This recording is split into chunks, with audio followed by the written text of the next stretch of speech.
This table is for VIP guests. Please find somewhere else. I froze.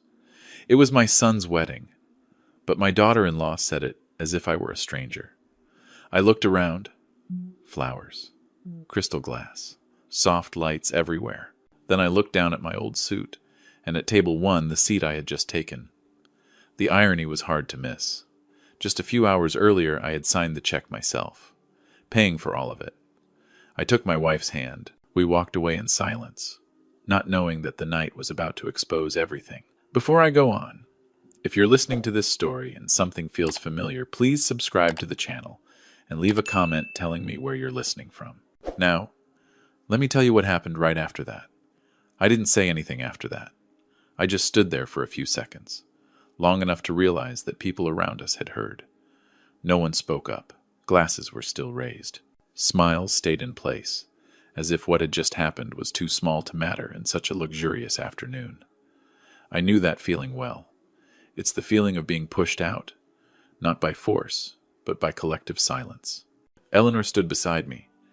She didn't ask questions. She didn't react. 40 years of marriage taught us how to understand each other without words. Her hand gently tightened around mine, barely noticeable, a quiet reminder that she was still there. But I could feel the hurt rising in her, slowly like water soaking into cloth. Table 1 was where the staff had led us in the first place. I didn't ask for it.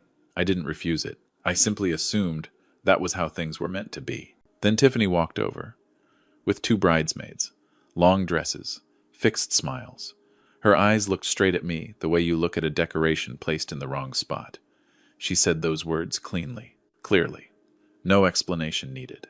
I turned and looked for Brandon. My son was near the stage, adjusting his tie, talking to people I didn't recognize.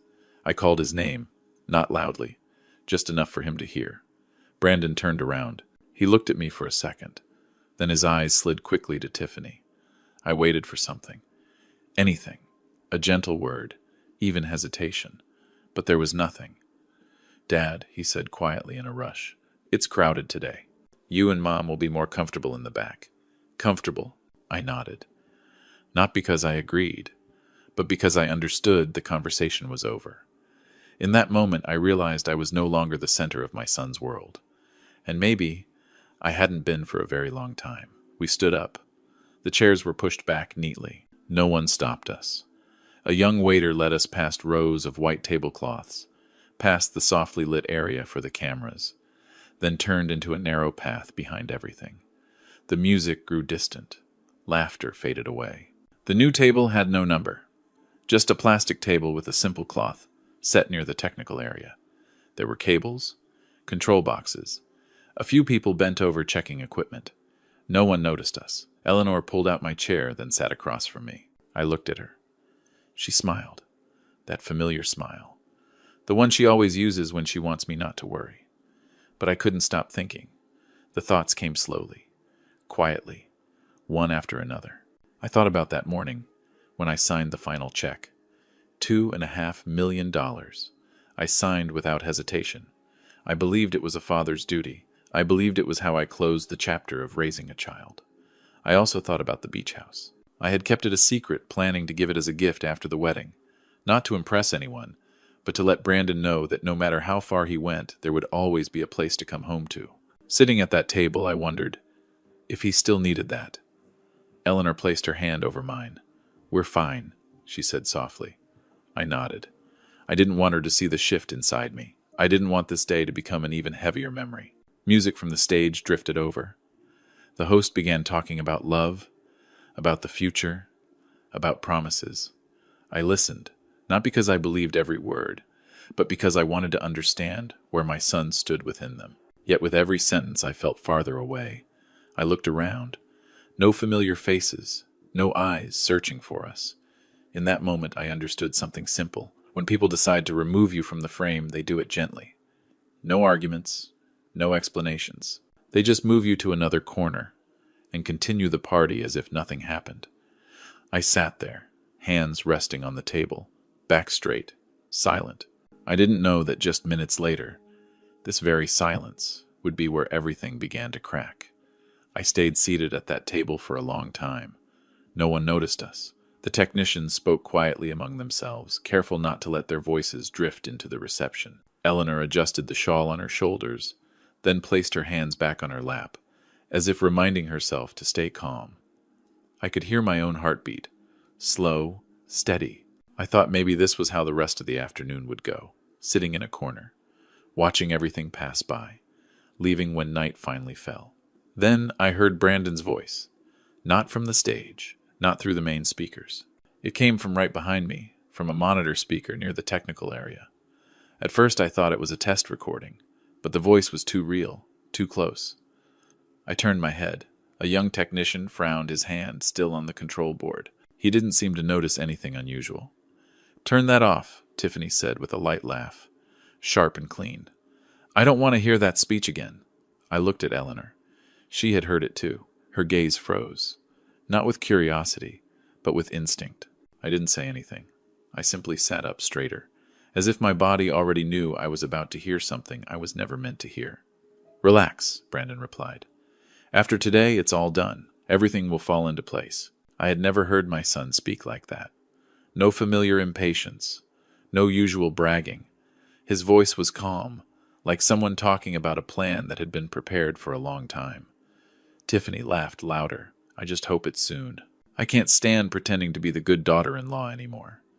They always look like they just walked out of some old house from another time." I placed my hand on the table. My fingers closed, then opened. Eleanor no longer looked at me. She stared at the floor, as if she didn't want to hear any more, but couldn't bring herself to leave.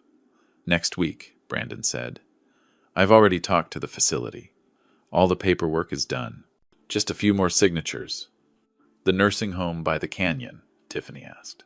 "That place is really tucked away. I like it. No one goes there." There was a short silence. I could hear myself breathing. Slow. Very slow. I didn't think about the place. I thought about the way they spoke. Neat, controlled, without emotion, like they were arranging an old item they no longer needed. "What about the money?" Tiffany asked. "I don't want today to happen and then have problems later." Brandon laughed. "The money's handled. I've worked it out." Something cold ran down my spine. Not fear, but familiarity. I had heard that tone too many times before. The voice of people who believe everything is under control. "The trust fund," Brandon continued without lowering his voice. $4.2 million. I'll withdraw it slowly, break it up. No one will notice." I turned to Eleanor. She looked up at me. No questions, just a look. I nodded very slightly. I didn't know what I was confirming. Maybe just that we had both heard the same thing. "The crypto's mostly gone," Brandon said, his voice dipping a little. "But the McLaren was worth it. All my friends saw it. They're starting to look at me differently." "And the signatures?" Tiffany asked. "I don't want trouble." "Don't worry," Brandon said. "I've taken care of it. Just a few strokes. No one can tell. Only one branch. It's small." I closed my eyes for a few seconds. When I opened them, everything looked the same. The lights, the tablecloths, the cables twisted along the floor at our feet. But I knew something had broken. Not in this room, but in the way I saw my son. Eleanor placed her hand over mine. This time she held it tightly. I could feel her slight trembling. I didn't want her to hear any more.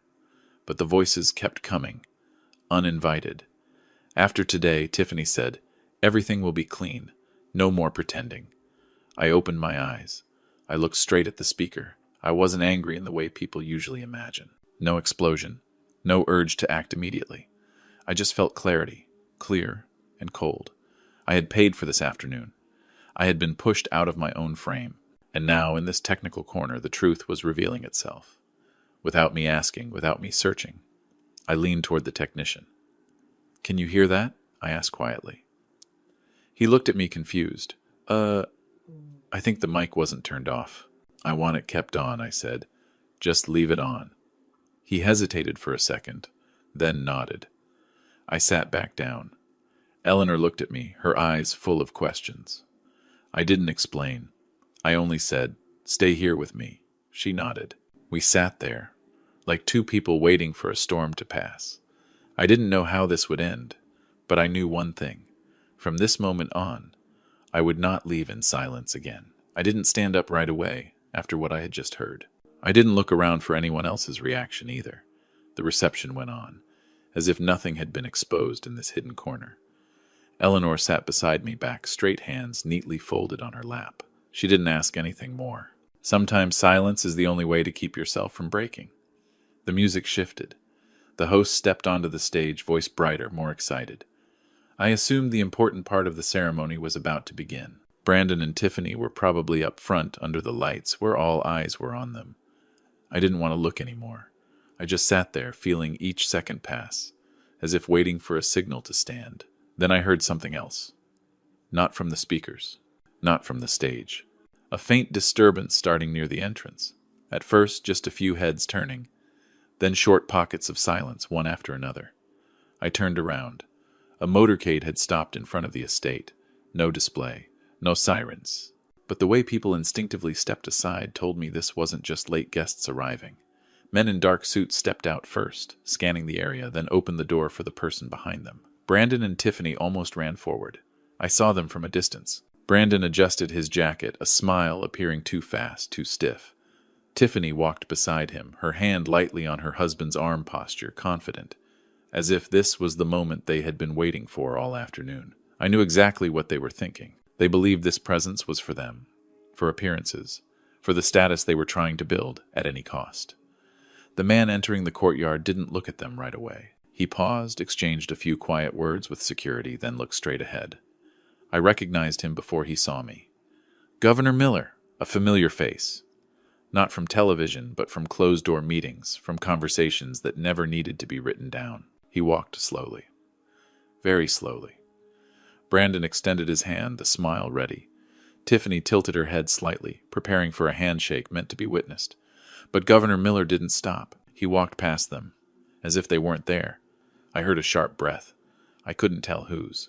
He kept moving, past the white-covered tables, through the lights and curious stares, straight toward the technical area, toward the plastic table where I was sitting. I stood up, more by instinct than intention. Eleanor stood with me.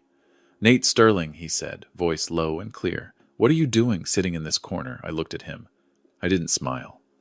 I didn't act surprised. Good to see you, Miller, I replied. Looks like I was seated in the wrong place. He glanced around, then at the table, then back at me. A faint crease formed between his brows. The entire board has been looking for you, he said. The Bay Project is waiting on a final decision. 500 million. They say no one's willing to sign without you. The space around us seemed to freeze. I could feel it even without turning around. Eleanor lightly touched my hand.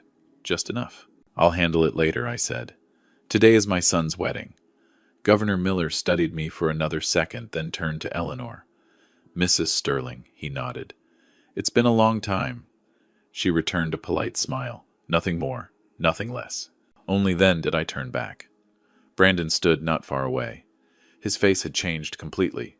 No smile, no confidence. Tiffany stood beside him, gripping her glass tightly, her eyes shifting, as if trying to piece together information that had just fallen apart. Whispers began around us. Not loud, but enough to form a wave. I heard my name for the first time that afternoon, not with disdain, but with late recognition. Who is he? Sterling Global Energy. Isn't that... I didn't need to hear the rest. I had sat in rooms where a single nod could open or close an entire path. I knew the feeling of watching people realize they had misjudged someone. Governor Miller turned to the crowd. My apologies for the interruption, he said, but I need to speak with Nate Sterling. Right now, no one objected. No one spoke.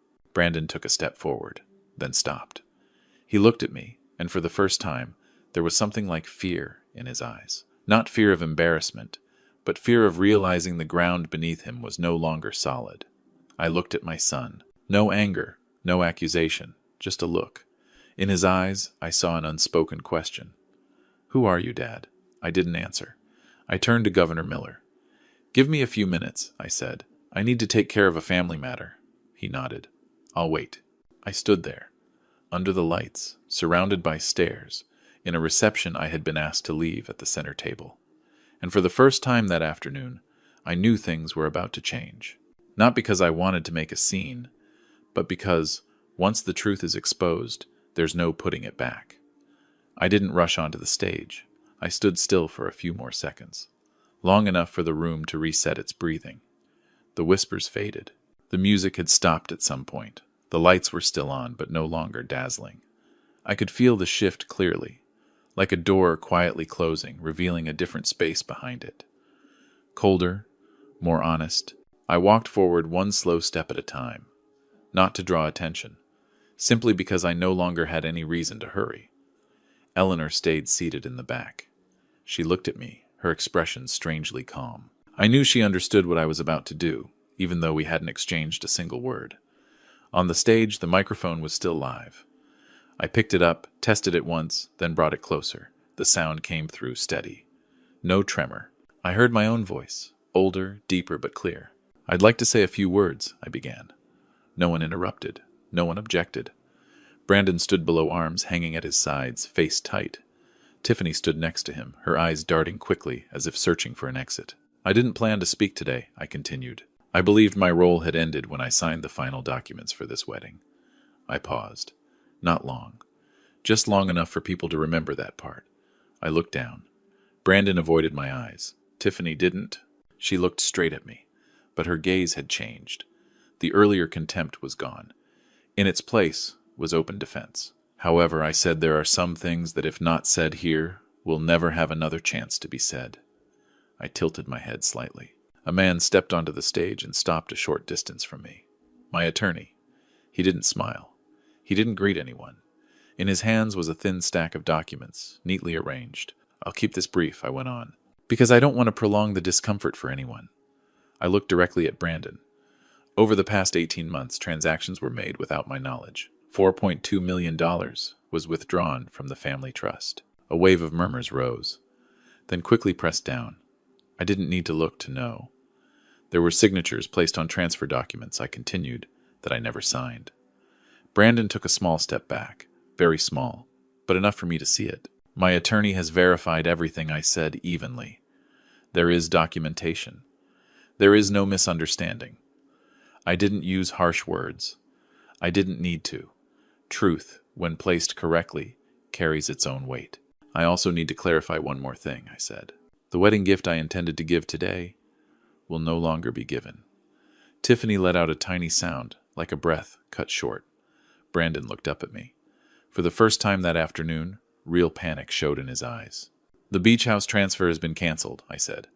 "And the car displayed outside," I paused, turning slightly toward the entrance, "was purchased using illegitimate funds. Recovery is already in progress." No one asked how I knew. No one dared. The silence grew thick, as if the room wanted me to continue, and feared it at the same time. I lowered the microphone slightly. "I'm not standing here to humiliate anyone," I said. "I'm standing here to close doors that should have been closed a long time ago." I made a small gesture. Security stepped forward. Not fast. Not rough. They stopped beside Brandon and Tiffany, keeping a respectful distance. "I think I said this reception has gone on long enough." Tiffany tried to speak, but no sound came out. Brandon turned toward me, his lips moving. I didn't listen. I didn't need to. I had heard enough. They were escorted out. No delay. No argument. The large doors of the estate opened, then closed behind them. The sound was soft, but I knew that for them it would echo for a long time. I remained on the stage for a few more seconds. No applause. No movement. I nodded to my attorney, then stepped down. When I returned to the plastic table from earlier, Eleanor was already standing, waiting for me. She took my hand. "It's over," she said softly. I nodded, but deep down I knew this wasn't an ending. It was simply the moment when everything returned to where it truly belonged. We left the estate as the sky softened into evening. No one walked us out. No one tried to stop us. That eased me more than I expected. Eleanor walked slowly beside me, her hand in mine, warm and familiar. Our old car was parked by the side entrance where the trees dimmed the lights. I opened the door for her, then took the driver's seat.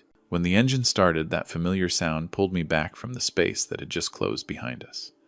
We didn't speak during the first stretch of the drive. I watched the road ahead, straight and quiet. Eleanor looked out the window. Some things once said where they needed to be said don't need repeating anywhere else. I thought about the faces in that estate, about how their expressions shifted in just a few minutes. I didn't blame them. Everyone has their own way of measuring people. I only regretted realizing my son's measure too late. The days that followed moved steadily. No noise, no urgent calls. My attorney handled everything in proper order. I signed papers, read them carefully, then signed again. I didn't feel relief right away. Emptiness came first. It felt like clearing out a familiar room, then standing in the middle of it, unsure what to put back. News spread in its own way. I didn't explain. I didn't appear. Brandon and Tiffany faded from gatherings they used to attend without fail. Invitations grew fewer. I didn't follow it. I didn't ask. Eleanor didn't mention them. Except once. "Will our son be all right?" she asked very softly. I didn't answer immediately. I thought about it for a long time. "He'll learn," I said at last. "If he's willing to learn." Eleanor nodded. She didn't argue. She understood that some lessons can't be handed over, and can't be shielded from. They have to be lived through sooner or later. I began working on an idea that had been forming for a while, though I hadn't named it yet. I called it the Sterling Fund. Not to leave a mark, not to ease my conscience. I wanted to build a place where values were stated clearly from the start. Responsibility, boundaries, gratitude. We focused on education, on life skills, professional ethics. No showmanship, no large signs. I didn't want to turn it into another stage. On the day we signed the founding papers, Eleanor and I sat in a small room overlooking the garden. She read every line carefully, then signed. When she looked up, I saw the calm in her eyes that I had been searching for months. "This feels right," she said. That was all. We moved back to the farm, where everything began.